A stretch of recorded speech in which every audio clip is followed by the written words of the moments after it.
Bismillahirrahmanirrahim. Alhamdulillahirrahmanirrahim. Bersyukur kita dapat sama-sama berkumpul dekat sini hari ini. Diberikan kesempatan lah, Allah berikan kesempatan untuk kita sama-sama untuk dengar sedikit perkongsian daripada Ustaz.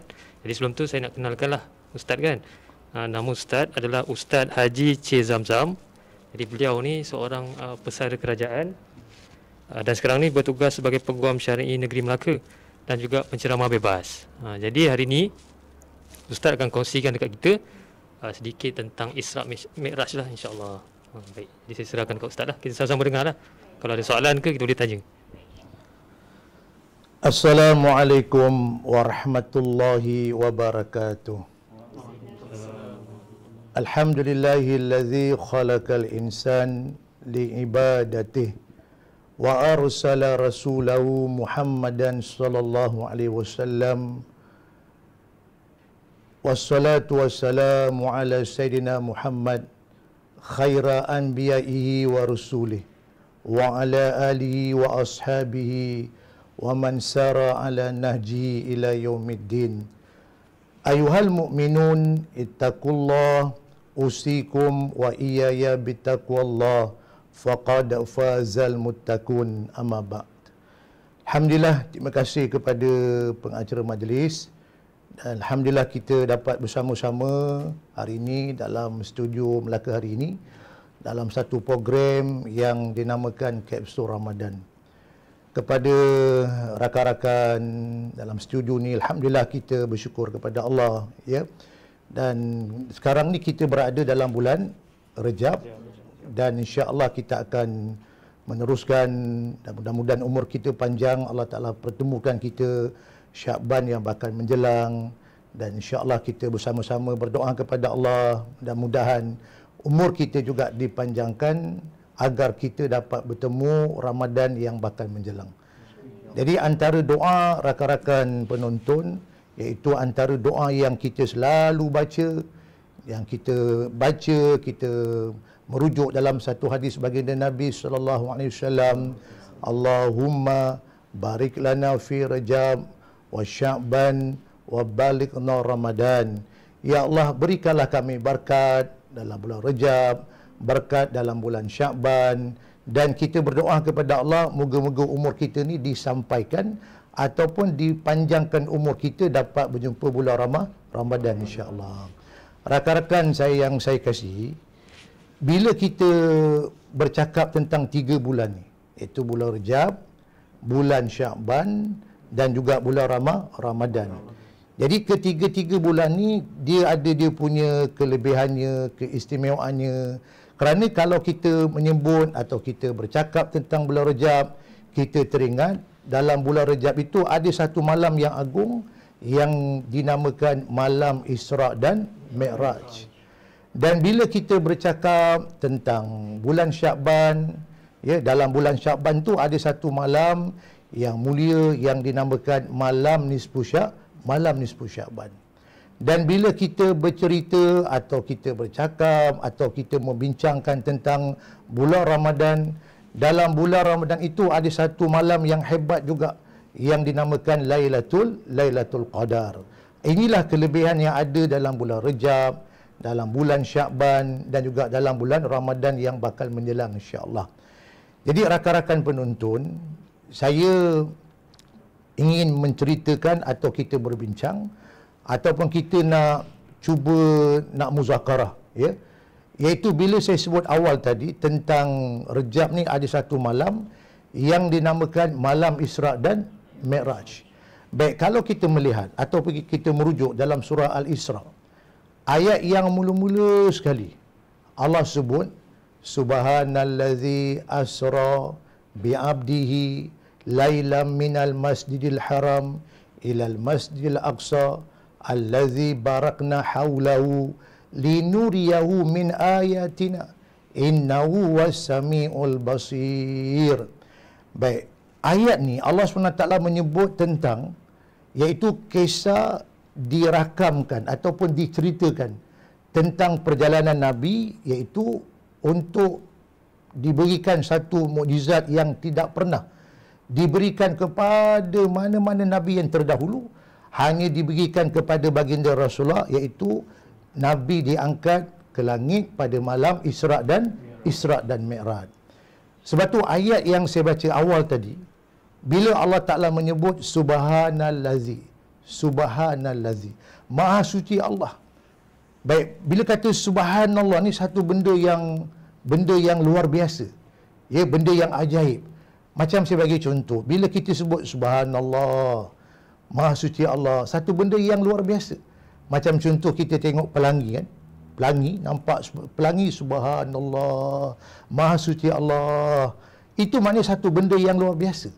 Bila kita sebut Subhanallah tu, bila kita nampak pelangi ataupun nampak kebesaran Allah, kita kata Subhanallah, Maha suci Allah, maka Allah bagi kita pahala.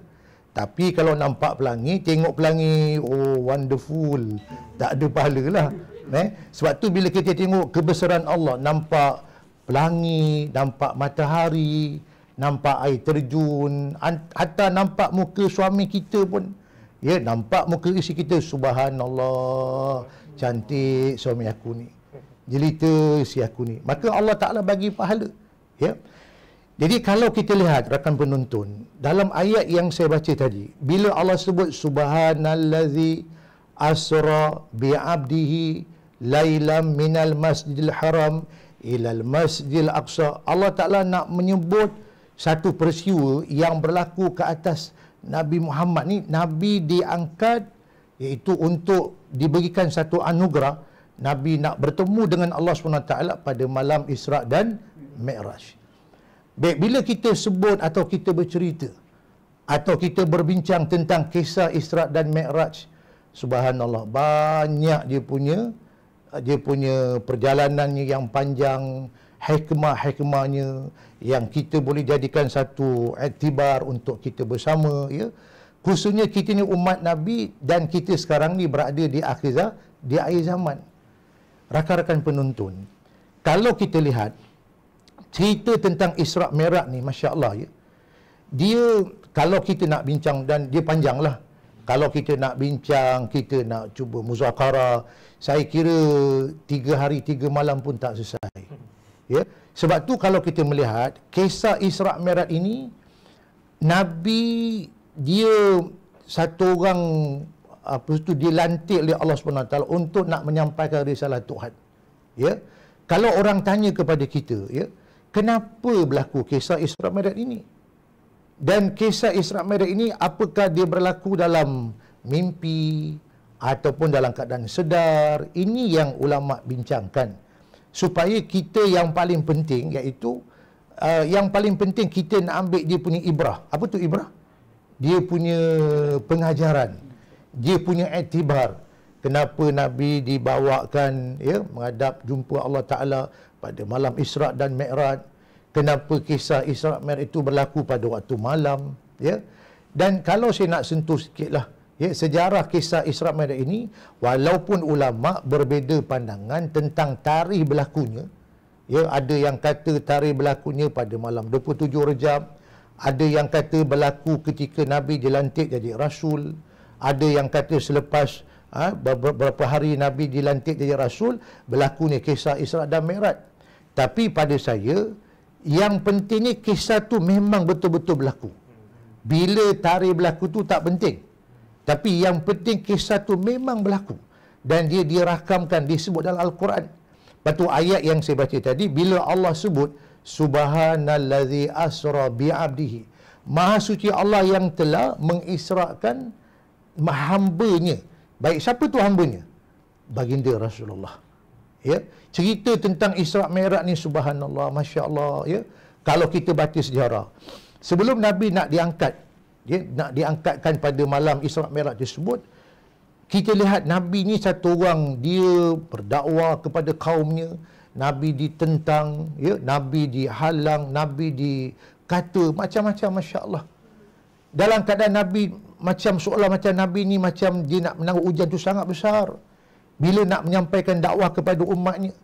Tapi dua orang manusia ni, ya, pertama Abu Talib, bapa saudara baginda Rasulullah, yang banyak tolong, yang support, yang bantu Nabi dalam Nabi berdakwah, ya. Yang kedua isteri Nabi yang Nabi cintai, itu Khadijah. Dua orang ni yang cukup Nabi sayang. Orang yang jadi tulang belakang. Dia pembantu Nabi dalam Nabi berdakwah. Tapi pada tahun tersebut ya, Abu Talib meninggal dunia. Disusili pula dengan kematian Khadijah. Dua orang ni rakan penuntun. Dia adalah orang dipanggil tulang belakang. Jadi Nabi rasa macam patah semangat, Nabi kesedihan. Dua orang ni yang banyak bantu Rasulullah. Akhirnya tahun tu ulama kata digelarkan tahun kesedihan. Ya, tahun duka cita, kesedihan kepada baginda Rasulullah. Maka sebab itulah kata para ulama, maknanya Nabi dijemput untuk bertemu dengan Allah pada malam Isra' dan Mi'raj. Ya.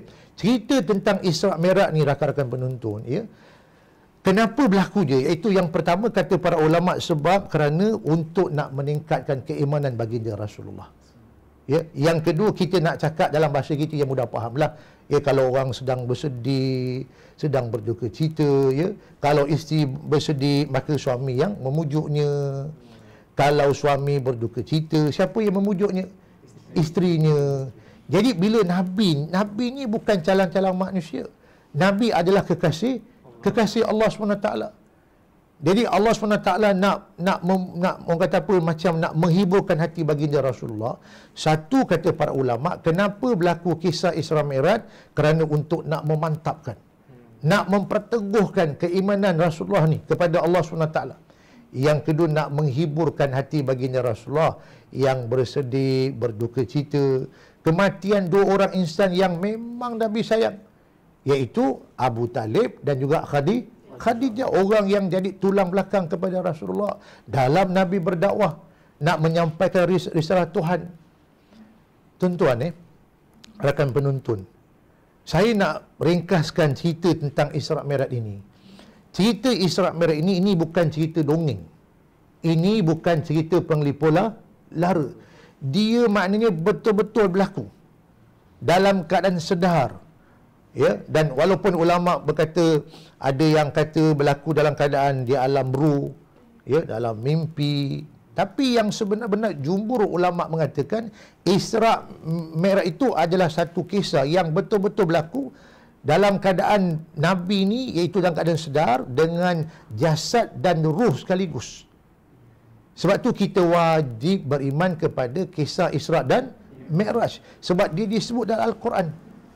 Jadi sahabat-sahabat sekalian, rakan penuntun yang saya kasihi, kalau kita nak bincangkan atau kita nak muzakarakan tentang iktibar pengajaran kisah Isra' dan Mi'raj, Masya Allah, terlalu banyak. Di antaranya yang kita boleh bincangkan dan kita boleh ambil pengajarannya, baik Nabi ni pergi Isra' Mi'raj, Nabi tidak keseorangan. Semua orang tahu Nabi ditemani oleh siapa? Dengan malaikat Jibril. Yang kedua, satu makhluk binatang yang dipanggil borak. Yang borak tu sepantas kilat. Al-Barq kata Arab. Dia sepantas kilat. Baik, apa hikmahnya? Bila orang pergi bermusafir, ya, dia disunatkan untuk pergi berjemaah, tidak keseorangan.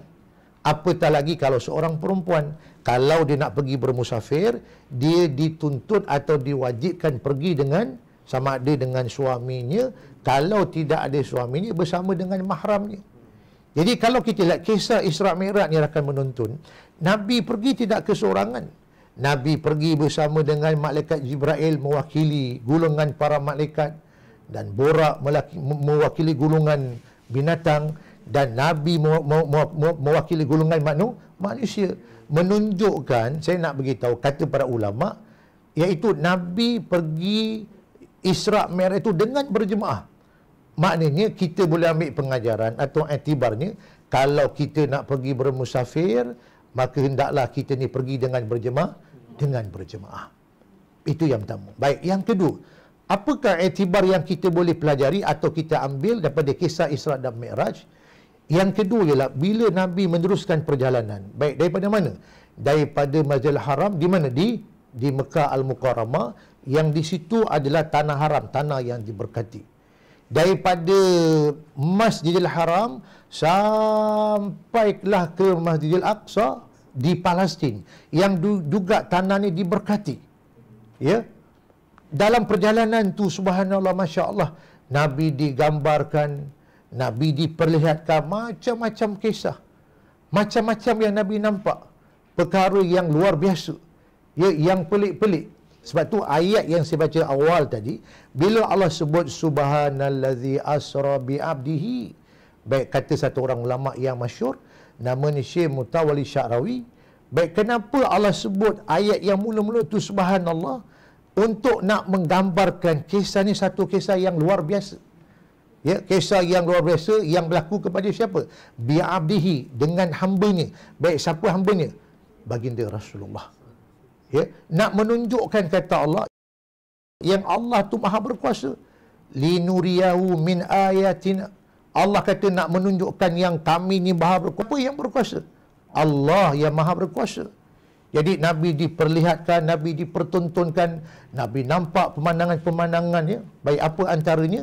Di antaranya kata para ulama, kalau kita baca kisah Isra Mi'raj yang disebut dalam hadis, iaitu diceritakan antaranya Nabi pernah singgah beberapa tempat dalam perjalanan dan Nabi semayang 2 rakaat. Ya. Ada beberapa tempat dan ada kata 5 tempat Nabi singgah. Ya, antara Nabi singgah di mana? Di sebuah tempat namanya Taubah di Madinah, tanah yang subur. Nabi singgah di Baitul Laham, Nabi singgah di Bukit Tursina seumpamanya. Ya. Baik, kata para ulama, kenapa Nabi singgah? Nabi singgah dan Nabi semayang 2 rakaat. Ya. Apa iktibar yang kita boleh ambil? Iaitu kalau kita pergi bermusafir,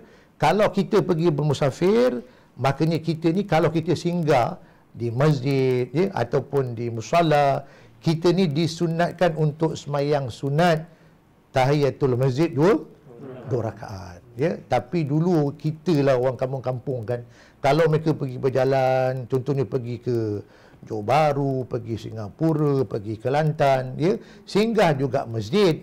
Singgah masjid bukan untuk solat. Singgah tu cuma nak qada hajat je, tumpang buang air kecil sahaja.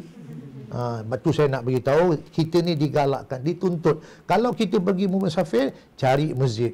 Bila kita singgah masjid, ya, selain daripada kita semayang fardu, bila kita masuk saja masjid, kita semayang sunat tahiyatul masjid 2 rakaat.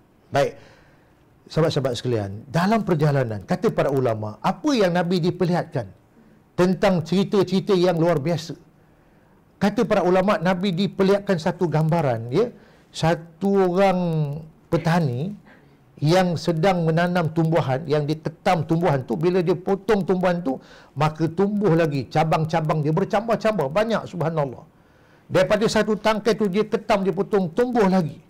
Dia potong lagi, dia potong, dia ketam, tumbuh lagi, bercambah-cambah, cukup banyak, masya-Allah. Baik, bila Nabi tanya kepada malaikat Jibril, katanya inilah ganjaran umatmu, orang yang pergi berjihad di jalan fi sabilillah, Allah akan gandakan ganjaran tu berlipat kali ganda, masya-Allah. Kalau dia pergi berjihad, ya, dia bersedekah, diimpakkan masanya, hartanya, dirinya untuk agama Allah, maka Allah akan ganjarkan, Allah gandakan pahala berlipat kali ganda.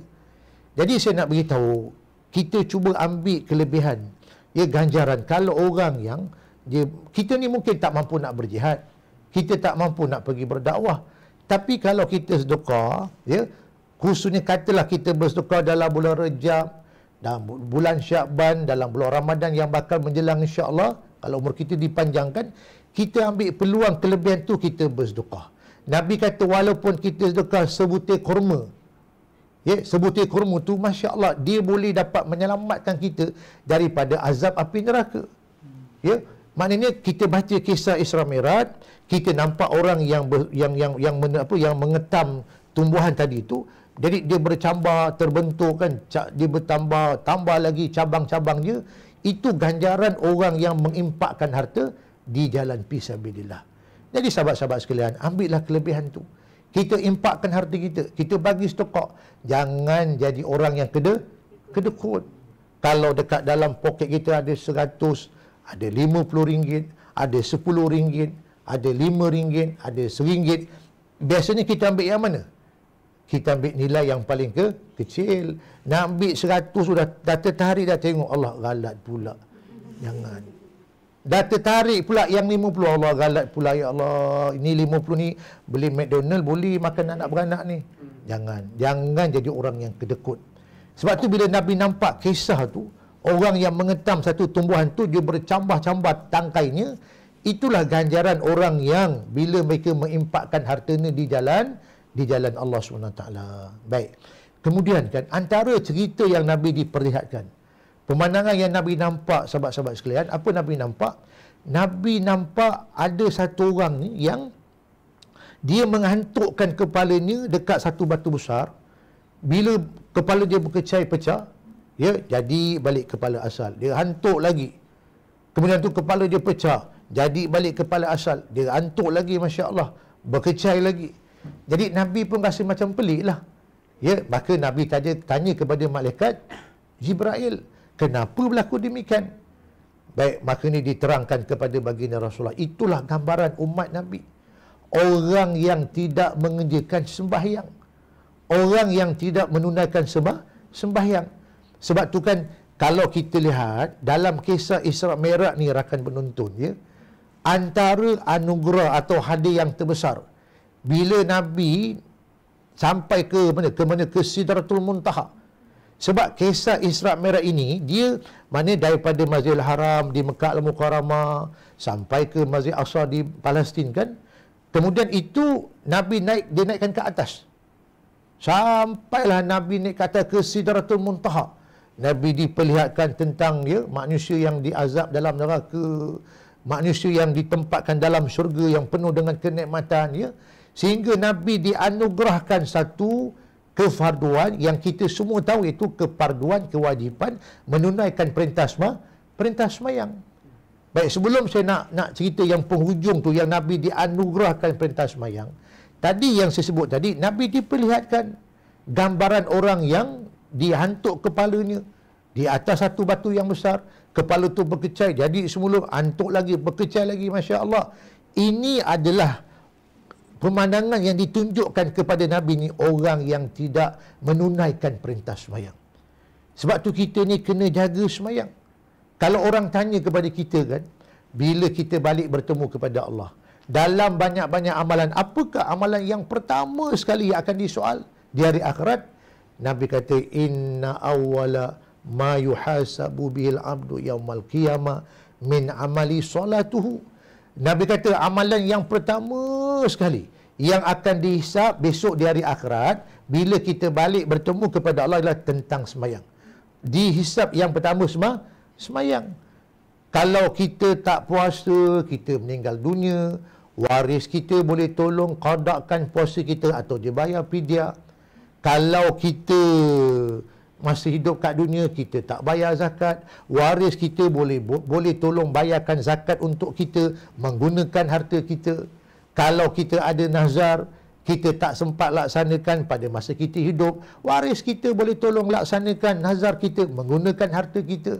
Kalau pada masa hidup, ya, kita ni berkemampuan untuk pergi haji, kita mampu pergi haji, tapi kita tak pergi haji sampailah kita meninggal dunia, maka waris kita boleh tolong badalkan haji kita menggunakan harta kita.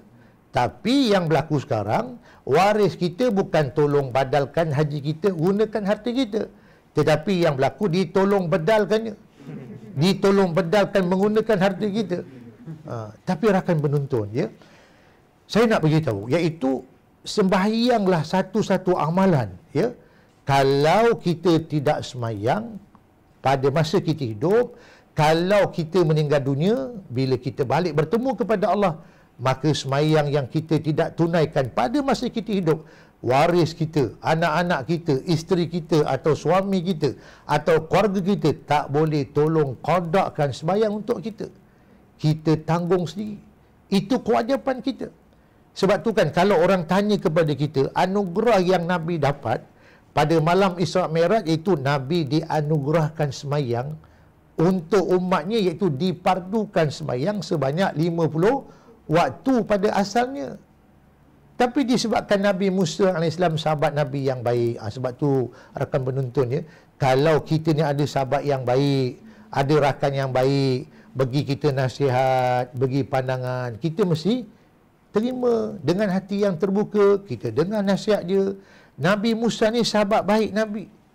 Sebab tu kan bila Nabi naik ke langit, Nabi bertemu dengan para Nabi kan, para Rasul, Nabi Adam, Nabi Idris, Nabi Nuh, Nabi Musa, maka Nabi bagi salam. Ke setiap Nabi yang Nabi jumpa, maka Nabi bagi salam. Ya. Sebab tu kan Nabi Musa ni bagi nasihat kepada baginda Rasulullah. Bila Allah anugerahkan, Allah hadiahkan untuk Nabi dan kita umatnya, hadiah semayang fardu yang dipardukan ke atas kita umat baginda Rasulullah sebanyak 50 waktu. Kata Nabi Musa, bila Nabi bertemu dengan Nabi Musa kata lebih kurang lagi dialog, ya Muhammad, umat kau tak mampu nak buat. Pasal umat Nabi Musa ni sahabat-sahabat sekalian, dia umur je apa? Panjang-panjang. Ya, ada yang sampai cecah 800 tahun. Ya, kita umat Nabi Muhammad paling tinggi Nabi kata ma baina sitin wa sab'in, antara kadar 60 tahun 70 tahun. Jarang jumpa yang sampai 100 tahun. Kalau ada pun tak ramai. Boleh bilang dengan jari. Jadi Nabi Musa ni dia nasihatkan Rasulullah, umat kau tak mampu nak buat. Pasal umat Nabi ni badan dia kecil-kecil, umurnya pendek-pendek. Bila dapat semayang, hadiah semayang 50 waktu, cubalah rakan-rakan bayangkan. Agak-agak boleh tak kita buat? Yang 5 waktu ni pun tenggelam timbul. Yang 5 waktu ni pun kita, orang kata orang kata nak buat pun kejap buat, kejap tak buat. Kadang-kadang buat 5 waktu, ada masa 4 waktu, ada masa 3 waktu, ada masa 2 waktu, ada masa 1 waktu, ada masa langsung tak ada waktu, langsung tak sembahyang.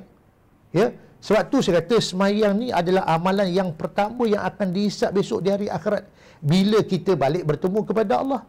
Kerana Nabi kata kalau sembahyang tu Allah terima, sembahyang amalan yang lain semua Allah terima, dia akan berjaya dan selamat. Tapi Nabi kata kalau semayang tu rosak, wa in fasadat faqad khaba wa khasira, dia akan menyesal, dia akan rugi, kata baginda Rasulullah. Sebab tu kan hadiah yang pertama yang Nabi dapat pada malam Isra dan Mi'raj, Allah anugerahkan Nabi untuk umatnya, untuk kita ni sahabat-sahabat sekalian. Semayang asar ni 50 waktu. Tapi atas nasihat, pandangan Nabi Musa, semayang yang daripada asar ni 50 waktu kita kena tunaikan, tapi dikurangkan hinggalah menjadi 5 waktu sahaja. Itu pun kata para ulama, pahala ini tetap diberikan seperti 50 waktu. Baik, apa hikmahnya? Cuba rakan-rakan penonton bayangkan. Cuba kita bayangkan, kalaulah semayang tu kekal 50 waktu, saya ingat kita ni tak ada masa nak pergi pasar. Nak pergi pejabat pun tak ada masa. Nak hantar anak pergi sekolah pun tak ada masa. Kita nak dating dengan isteri pun tak ada masa. Sebab kena semayang satu hari 50 waktu. Dalam satu hari, kita cuma ada 24 jam saja. Baik, cuba kita kira. Katalah semayang yang diberikan kepada kita ni umat Rasulullah dikekalkan 50 waktu, agak-agaknya berapa minit atau berapa jam yang kita kena semayang? Bayangkan kalau satu hari 24 jam kan, kita kena semayang sehari 50 waktu, Masya Allah. Kemungkinan setiap 15 minit ataupun 10 minit kita kena semayang. Katalah bila masuk waktu solat kan, kita pun berudu, ambil air semayang, kita pergi masjid kan, imam takbir, kita pun takbir, Allahu Akbar. Ya, habis solat kita pun nak bagi salam, Assalamualaikum warahmatullahi. Tiba-tiba azan berkumandang, waktu kedua masuk, Allahu Akbar, Allahu Akbar. Ambil balik wudu, semayang semula, Allahu Akbar. Assalamualaikum warahmatullahi. Masuk pula azan waktu ketiga, Allahu Akbar, Allahu Akbar. Ambil wudu semula, semayang balik, Allahu Akbar. Assalamualaikum warahmatullahi. Masya Allah. Kalau begitu, agak-agak sempat tak kita nak pergi pejabat? Sempat tak kita nak pergi ke pasar? Ada ke sempat masa untuk hantar anak pergi sekolah? Sebab satu hari Allah hanya beri kita 24 jam. Semayang 50 waktu, Masya Allah. Sebab itulah maknanya umat ini, Nabi Musa tahu umat Nabi Muhammad tak mampu nak buat. Akhirnya semayang yang pada asalnya diberikan atau dipardukan untuk kita 50 waktu, dikurangkan menjadi 5 waktu saja. Itu pun pahalanya Allah tetap bagi seperti kita solat 50 waktu. Subhanallah. Ya, sebab tu saya nak pesan kita kena jaga semayang kita. Jangan kita mencuaikan perintah semayang. Sebab dia yang pertama sekali akan dihisap besok di hari akhir, di hari akhirat. Sahabat-sahabat sekalian, rakan penonton, ya. Selain daripada itu, apa yang Nabi diperlihatkan? Nabi, bila kata Nabi diberikan 2 minuman, yang saya kira cerita ni kita biasa dengar. Ya, Nabi diberi 2 minuman untuk Nabi pilih. Satu, Nabi diletakkan apa? Arak. Yang kedua, madu. Ya, ada kata juga diletak susu yang ketiga. Tapi yang sahih diberi 2 minuman, satu arak, satu madu. Nabi pilih apa? Nabi ambil madu. Bayangkan apa jadi kalau Nabi ambil arak? Ya, pasal bila Nabi pilih madu, itu fitrah kita. Kita suka kepada yang manis, pilih madu. Yang tak boleh cari madu tu. Cari madu tu itu yang jadi mungkin berlaku pertelingkahan, ya, berlaku perang teluk, berlaku perang sabil. Tapi Nabi pilih madu tu sebab kata ulama dia fitrah untuk manusia. Ya, bayangkan kalau Nabi ambil arak, masya-Allah, ramai umat Nabi yang mabuk. Itu yang Nabi tak pilih arak pun sekarang dah ramai yang mabuk. Kalau Nabi pilih arak, ramai lagi yang tonggang langgang, masya-Allah. Sebab tu kan kita ni melihat, ya, kalaulah kita lihat sekarang ni banyak sangat benda-benda yang mungkar yang berlaku dengan araknya, zinanya, ya. Sebab tu pada masa Nabi, perjalanan Nabi, ya, Isra' Mi'raj ni, maka Nabi nampak banyak gambaran-gambaran yang orang diazab dalam neraka. Antaranya apa yang Nabi nampak? Nabi diperlihatkan azab orang yang dekat dalam dunia dulu, mereka berzina, ya, mereka memfitnah, mengumpat, makan riba, makan harta haram seumpamanya. Maka Nabi diperlihatkan mereka diazab dalam neraka Allah SWT. Walaupun kiamat tu belum lagi berlaku, tapi Nabi diperlihatkan. Apa hikmah? Supaya kita ni, rakan-rakan sekalian yang saya kasih, supaya kita hidup dekat dunia ni, iktibar yang kita boleh ambil daripada kisah Isra' Mi'raj Nabi SAW tu, iaitu bila Nabi diperlihatkan tentang azab manusia ni. Bila manusia langgar hukum Tuhan, maknanya kita jangan sekali-kali buat dosa. Jangan kita buat maksiat. Jangan kita buat kemungkaran. Kerana ada azab dalam neraka. Orang yang buat kebaikan, buat amal yang soleh, mereka akan dimasukkan dalam syurga Allah SWT. Orang yang buat kemungkaran, buat dosa, mereka akan dimasukkan dalam neraka Allah SWT. Sebab tu Nabi diperlihatkan ada nikmat dalam syurga, ada azab dalam neraka. Ya, jadi inilah yang kita mesti ambil pengajaran. Baik, kalau ada persoalan-persoalan daripada rakan penonton di studio ni, ya, boleh kita bincang bersama-sama. Apa yang kita boleh ambil iktibar, pengajaran, ya, kisah Isra' Mi'raj ni. Kalau ada persoalan boleh kita bincangkan bersama-sama. Silakan. Assalamualaikum Ustaz. Saya ada satu soalan. Apakah Isra' Mi'raj ni berlaku dalam mimpi? Baik, bismillah, alhamdulillah. Terima kasih kepada yang bertanya, iaitu soalan yang ditanya, apakah Isra' Mi'raj itu berlaku dalam mimpi? Baik, jumhur ulama mengatakan, sepakat ulama mengatakan cerita ataupun kisah Isra' Mi'raj, walaupun ada yang kata dalam mimpi dengan ruh sahaja, ya, tapi jumhur kata Isra' Mi'raj itu berlaku dalam keadaan sedar. Itu dengan Nabi dibawa, ya, dalam kisah Isra' Mi'raj itu dengan ruh, dengan jasad dan ruh sekaligus, bukan dalam mimpi. Bukan dalam keadaan di alam ruh, tapi dalam keadaan sedar. Jasad dan ruh sekaligus. Ini merupakan pendapat jumhur ulama. Baik, ada soalan lain? Akan menonton. Apa sebab berlakunya Isra' Mi'raj? Baik, sahabat kita bertanya, ya, apa sebab berlakunya kisah Isra' dan Mi'raj tersebut?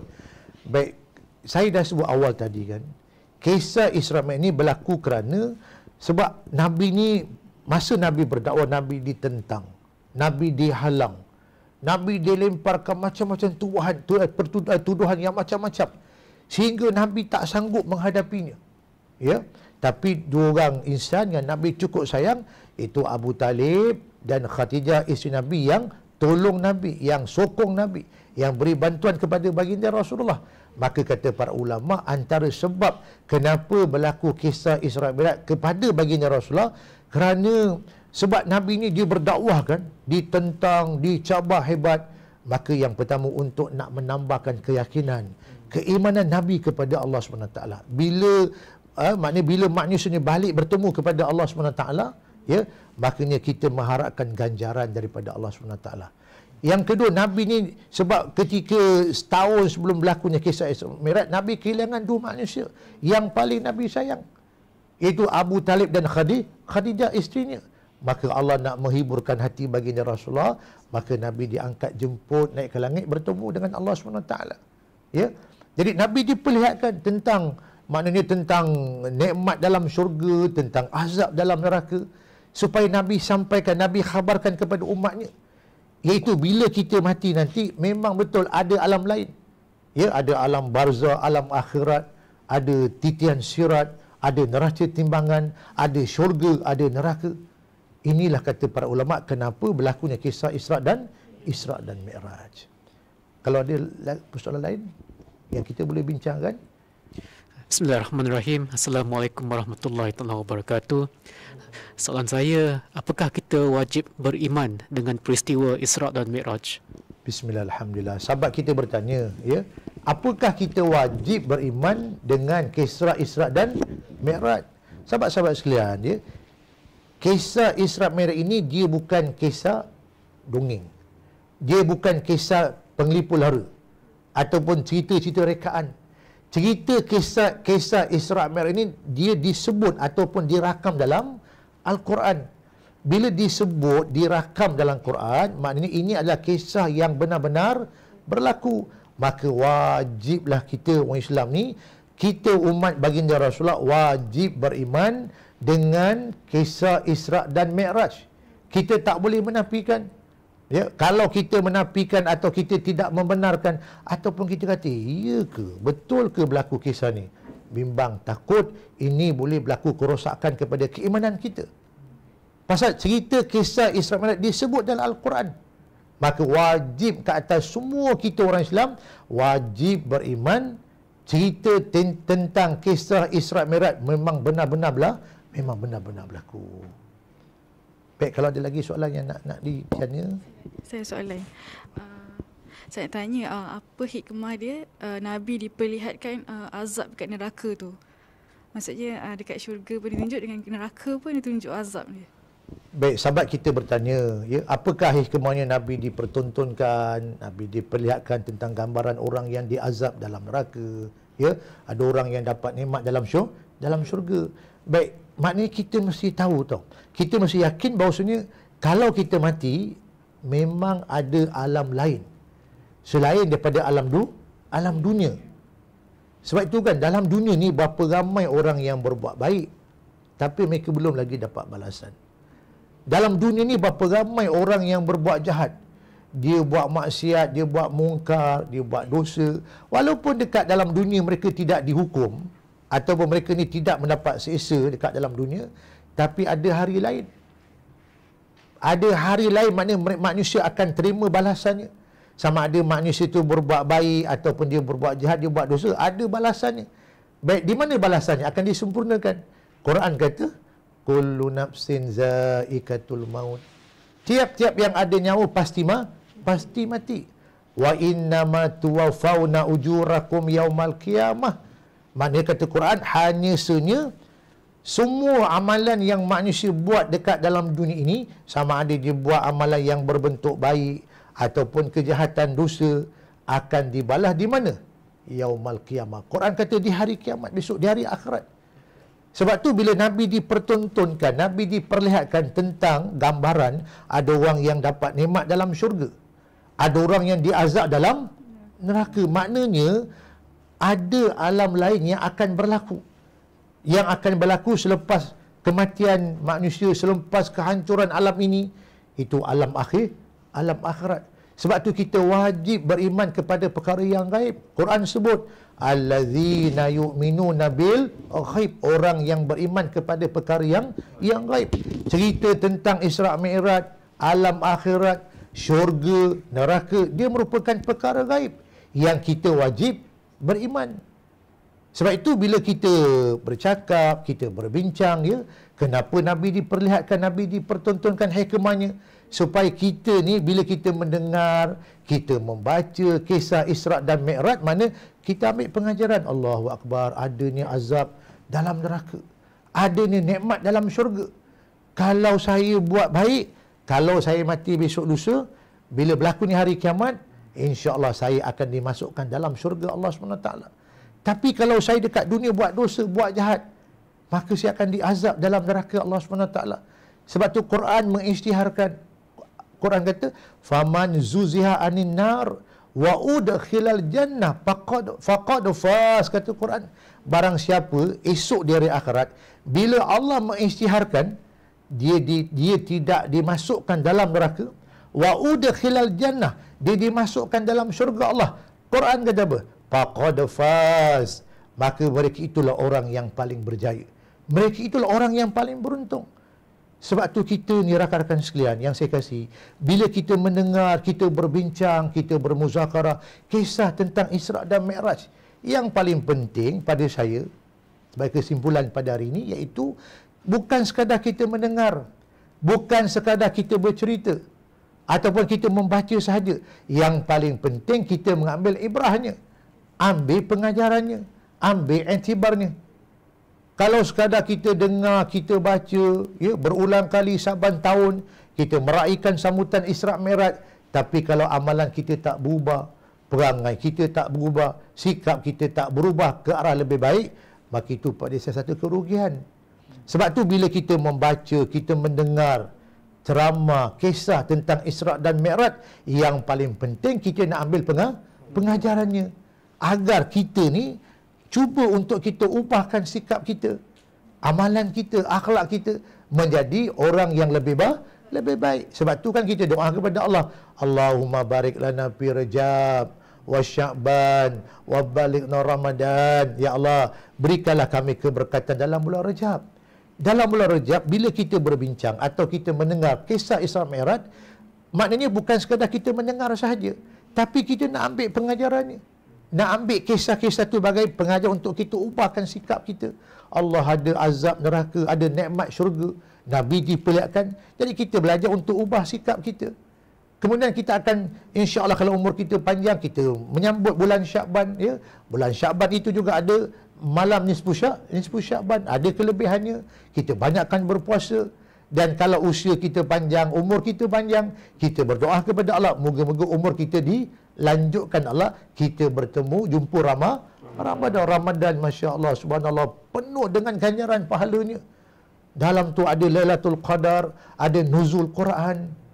Sebab tu inilah 3 bulan yang kita mesti ambil dia punya kepentingannya, bukan sekadar kita mendengar syarahannya, kuliahnya, membacanya, tapi yang paling penting bila kita mendengar cerita tentang Isra' Mi'raj, cerita tentang kelebihan malam nisfu Sya'ban, cerita tentang kelebihan Ramadan, adanya Lailatul Qadar, nuzul Quran, pada saya itu satu alat untuk kita capai matlamat. Matlamatnya untuk kita jadi orang yang benar-benar beriman, bertakwa. Kita ubahkan sikap kita menjadi orang yang lebih baik. Amalan kita makin bertambah, sikap kita makin berubah, kita makin jadi orang yang baik. Daripada sehari ke sehari, daripada bulan ke bulan, daripada tahun ke tahun, kita menjadi orang yang paling baik, atau orang yang soleh, atau orang yang abrar. Maka inilah yang mesti kita cuba untuk perbaiki, insya-Allah. Jadi mudah-mudahan, ya, apa yang kita muzakarahkan dan apa yang kita bincangkan pada hari ini, khususnya kita meraihkan sambutan malam Isra' dan Mi'raj. Yang paling penting bukan sekadar mendengar, kita membaca, ataupun kita sekadar dengar untuk keseronokan, kesedapan dalam hawa telinga kita. Tak, yang paling penting kita ambil pengajarannya. Sebab tu rakan-rakan sekalian, sahabat penonton di studio ini, saya nak beritahu sebagai pengakhiran, ya, kesimpulan daripada cerita Isra' dan Mi'raj, ya, iaitu apakah kesimpulan yang paling penting bila Nabi diperlihatkan, Nabi dipertontonkan tentang keadaan dia, Nabi diperlihatkan tentang gambaran orang yang berbuat baik, orang yang berbuat jahat, melakukan kejahatan, kemungkaran, ya, maka Nabi diperlihatkan, Nabi ditunjukkan perkara itu. Iaitu yang paling penting yang kita mesti tahu ialah nak menunjukkan bila Allah sebut ayat yang saya baca awal tadi, kata Allah, linuriyahu min ayatina, untuk kami nak tunjukkan kepada kamu yang kami ini maha berkuasa. Allah tu maha besar, Allah tu maha berkuasa, ya, mana Allah Ta'ala boleh buat apa saja sekalipun. Yang kita mesti, makna kita mesti betulkan keyakinan kita, Allah Tuhan yang maha berkuasa. Kita makhluk ni tak kuasa, kita tak ada apa-apa pun.